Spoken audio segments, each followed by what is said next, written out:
political system in Canada. First, the federal governments. Charles, King of Canada, is the Canada formal head of states.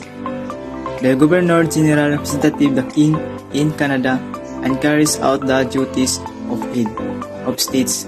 The House of Commons makes Canada laws. Canadian elect representative to the House of Commons. These representatives are called members of Parliament and usually belong to a political party. Political party that has the largest numbers of members of Parliament form the government and its leader becomes Prime Minister. The Prime Minister is the head of government in Canada. The Prime Minister chooses members of Parliament to serve as minister.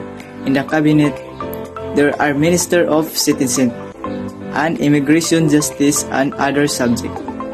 The cabinet makes important decisions about government policy. The Senate reviews that are proposed by the House of Commons senators come from across Canada. The Prime chooses the senator. Second, provincial government. The Lieutenant Governor representative the King of Legislative Assembly makes law in Ontario. Elected representatives are called members of provincial parliament. The political party that has the largest numbers of members of parliament form the government and its leader becomes Premier. The Premier is the head of government in Ontario. The Premier leads the government and chooses members of provincial parliament to serve as minister in the cabinet. Cabinet set government policy and introduce law for legislative assembly to consider. And the political system in Canada. Municipal local government. The Provincial of Ontario define the structure, finances, and management of the local government of cities, town, and village. Residents of the municipality elect the mayor and council members lead to the local government. Committee of councilors discuss budget, service, and administrative issues that are then passed on to council for debate. Citizen, business owner, and community groups can represent their council to councilor at committee meeting. That's all. Thank you.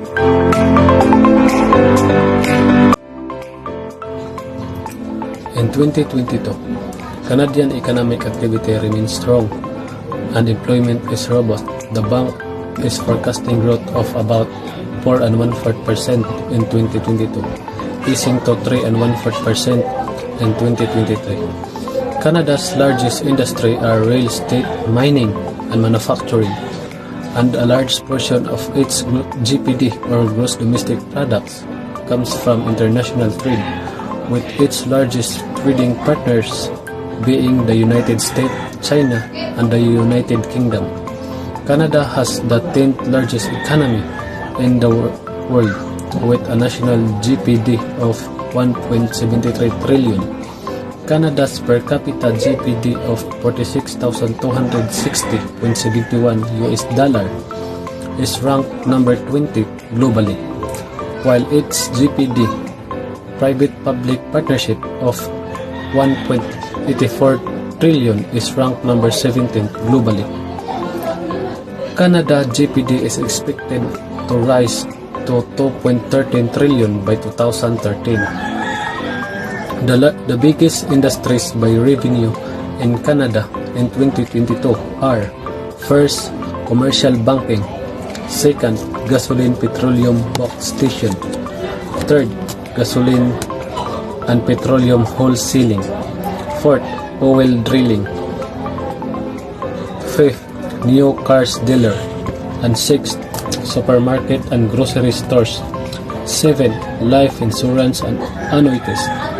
The top exports of Canada are crude petroleum, cars, gold, motor vehicles, parts and accessories, and sawn wood, exporting mostly to United States, China, United Kingdom, Japan, and Mexico.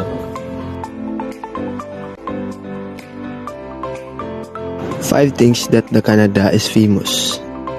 Number 1, Bay of Fundy. Bay of Fundy in New Brunswick Canada is one of the seven wonders of North America, one of the highest height on Earth at 60 meters, 52.5 feet, and over 160 billion tons of seawater flowing in out of the base every single day. Number 2. Ice hockey. It is believed that ice hockey evolved from the use of a simple stick moving around a ball in the 18th and 19th century. These games were then brought over to Canada. More sophisticated role with developed and formal equipment was utilized. The National Hockey League and or the Olympics are two of the most iconic Canadian pastimes. Number 3. Niagara Falls. Waters that flow year-round are the backdrop for many family excursions. The largest section is the most famous one located in Canada, called either the Horseshoe Falls or Canadian Falls. Mention of the falls is as far back to the 7th century by the Iroquois people. Number 4. Moose. Moose is one of Canada's most iconic symbols. It is said to represent the country's dedication to its wildlife. The moose was featured on Canadian quarter until 2012, when it was replaced by a carabao. Carabao is a relative of the moose and has appeared on several Canadian coins. Number 5. Craft beer. Craft beer is essentially beer that is created using traditional method to create their own unique recipe. Rather than the generalized flavor of the commercial beers, the sales of crafted beer have risen tenfold in the last decade, and it now accounts for 6% of the Canadian market. The capital city of Canada is Ottawa. Top 5 related tourist attraction in Ottawa. Number 1. Parliament Hill. The Parliament building in older splendor of Victorian Gothic sandstone are quiet and imposing sight on the 50 meters high Parliament Hill, looking out over the Ottawa River. On summer mornings, the changing of the guard always attraction visitor with its regimental band and paper. The ceremony begins at the 9:50 a.m. but you should be there at least 15 minutes before that for a good view. The changing of the guard and tours of Parliament are among the most popular free things to do in Ottawa.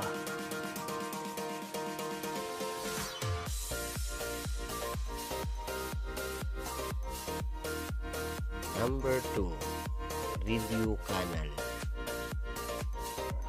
The Rideau Canal, the 200 km long but only 1.6 meter deep Rideau Canal connects Ottawa with Kingston on Lake Ontario, sometimes also called the Rideau Waterway. It was originally intended as a strategic route between Montreal and Lake Ontario, the military need for which was demonstrated during the war with the United States in 1812. Number 3. Canadian War Museum. Canadian War Museum, located beside the Ottawa River. The strikingly modern Canadian War Museum explores Canada's military past. Exhibit cover everything from the fighting between French and Iroquois people in 16th century through the Canadian contribution to the First and Second World Wars. There are also displays relating to the role of modern peacekeepers.